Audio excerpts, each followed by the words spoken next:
Malawi today.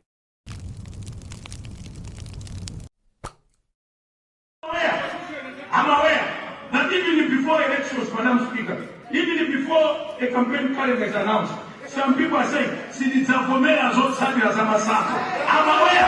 they have already considered defeat. And I'm aware, Madam.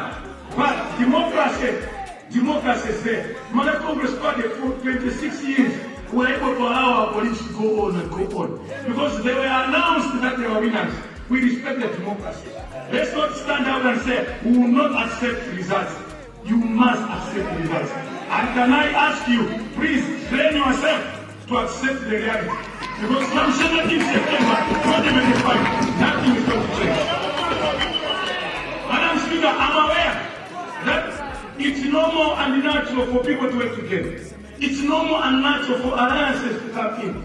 It's normal and natural. I'm aware that people now, they are trying to position themselves for alliances. It's normal during elections. And for the next 40 days, there's going to be drama in this country, Madam Speaker.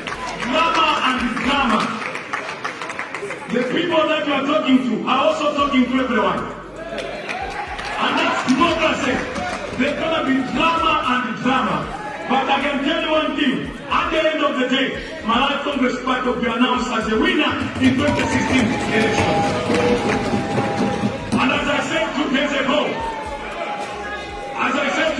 Madam Speaker, the best alliance in this country is the alliance that you make with Malawians. Make Malawians your partner. Yesterday, 3 days ago, I saw a woman who sold tobacco at the auction close. And she went out viral and she was complaining. So we went out there and said, come on, tell us what is happening. You mean when the president comes here, buys tobacco, you give good prices. When the president goes out there, you give bad prices. We went out there. 3 or 4 of us, we followed up, Madam Speaker, only to find that that was the lowest grade of the tobacco for that day. Let me assure farmers in this year that this government, as it has done in the last 3 years, under the leadership of His Excellency Dr. Lazarus Makape, we are going to make sure our farmers, our tobacco farmers, enjoy their prices in all the markets.